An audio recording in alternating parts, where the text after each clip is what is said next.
Thanks very much for staying with us. Time now for Eye on Africa with me, Georgia Calvin-Smith. Tonight, Ghana marks 60 years since it became free from British colonial rule. But the 6 decades of successful independence have not recently been matched by the country's economic fortunes. Also, former Nigerian President Goodluck Jonathan denies UK press reports that he snubbed an offer from the British Air Force to rescue more than 200 girls abducted by Boko Haram almost 3 years ago. And we take a look at refugees in DR Congo. Specifically, one reception centre in the north of the country trying to give kids some sense of stability, but facing hurdles because of a lack of funding. But first, on Monday, Ghana celebrated 60 years since it became the first sub-Saharan African country to break away from colonial rule. The milestone anniversary was also the first marked under the country's new leader, President Nana Akufo-Addo. He's under pressure to deliver on his December election promises, one of which was to spruce up the country's finances, which currently stand in stark contrast to the lavish celebrations that marked Monday's festivities. Akufo-Addo said that the economy is in bad shape. Our Katerina Vitozzi is in Accra and tells us more. If you listen to what the current government and the current President Nana Akufo-Addo says, he blames it on his predecessors, the government of John Dramani Mahama. He has said that his government not only has to deal with a huge budget deficit program, lots of debt, but is also having to battle against issues such as corruption within institutions which are currently rife. He's mentioned that, in fact, in his speech during those Independence Day celebrations in central Accra, where thousands of people turned up to hear President Nana Akufo-Addo, the first time he's ever addressed an Independence Day crowd.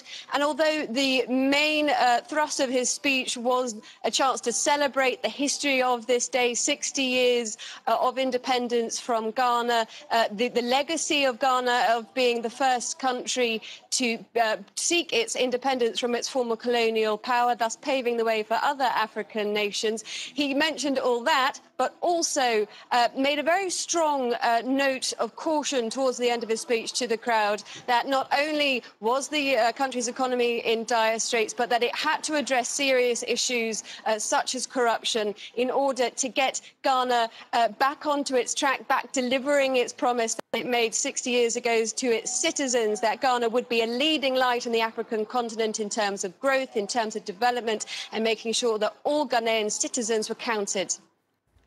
Katerina Vitozzi there for us a little earlier on.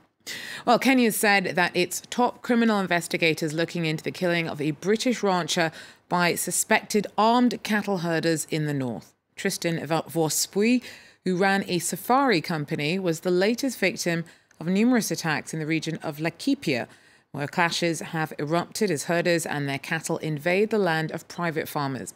The tensions have been exacerbated by the growing scarcity of grazing lands because of drought. Vorsprey's death has prompted the UK to urge Nairobi to do more to tackle the problem. Well, Nigeria's former leader, Goodluck Jonathan, has vehemently denied reports that under his administration, Nigeria refused an offer from the British Air Force to rescue hundreds of schoolgirls kidnapped by Boko Haram extremists from the northeastern town of Chibok. That was in 2014. UK forces reportedly located the pupils not long after they were taken. The current government of President Muhammadu Buhari accuses Goodluck Jonathan of having played at politics over the abductions. 200 girls are still missing. Rosie Collier joins us with more about how Jonathan's denials of any validity to the claims that he snubbed offers of help from the UK have gone down in Nigeria. The very fact that when the girls initially went missing on the 14th of April 2014, it took the then government of Goodluck Jonathan about 2 weeks to even admit they'd gone missing.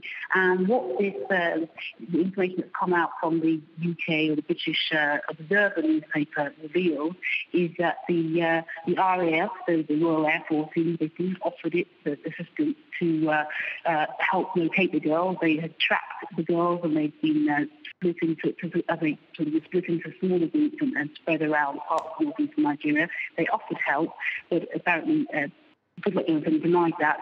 And as I say, at the time, his government, the military, also officials were all denying that the girl had even gone missing. And then actually at that time, I spoke to a special ops expert, South African, who has carried out several sort of covert operations across Africa. And he told me at the time that had the government acted, immediately to try to retrieve those girls and sent out specialists to look for them, and they could have found them. But at the time, as I say, the Goodluck Jonathan's government was busy denying that anything of that sort, the girls had even gone missing, and so that window of opportunity closed. Rosie Collier there for us in Abuja. Look now at refugees in the Democratic Republic of Congo, specifically one reception centre in the north of the country that's trying to give kids some sense of stability amidst the chaos. But a lack of funding may force it to close. Our Laurent Berstecker has the story. Over 400 children live, eat, sleep and go to school in this reception centre in the north of the DRC. Here, all their basic needs are met. A life-saving initiative for these minors, most of whom are refugees from the Central African Republic.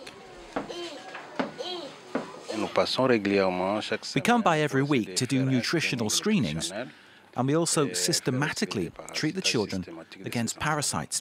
They depend on humanitarian aid, which sometimes isn't enough. Many of these children have experienced violence. Some even witnessed the death of family members. To help them overcome the trauma, educators encourage social interactions through games and songs. Yet the center is currently lacking funds and could be forced to close. The children have gotten used to going to school every morning with their brothers and sisters.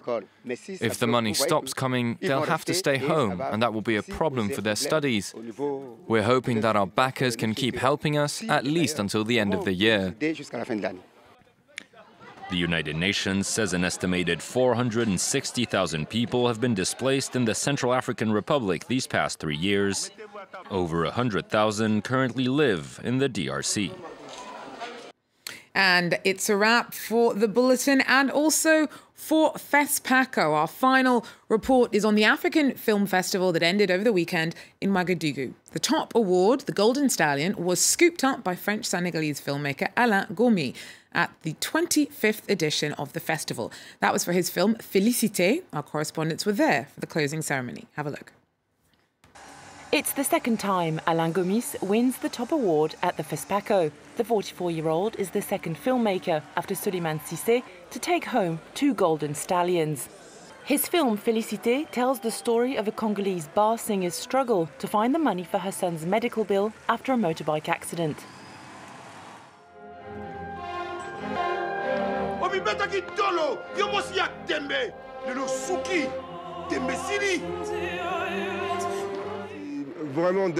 Really, from the start, we wanted to come here. That's why we also wanted to go to Berlin and not wait for the Cannes Festival. So for me, the FESPACO is really very important. Winning a second stallion is better than anything else, frankly. The list of prize winners was very political. In the audience, Presidents Roch Kabore and Alassane Ouattara even sat side by side during the ceremony. But the FESPACO is above all a place to exchange ideas, and its focus this year was on jobs and training in the film industry. In order for this incredible force represented by the cultural industry not to bypass Africans, we have to get training going in an extremely powerful way, so that tomorrow the story is told by Africans. Above all, the FESPACO remains a popular event that brings Africa together. The continent is already looking forward to the 26th edition in 2019. That's it for Eye on Africa. Thanks for joining us. Do so again. Take care.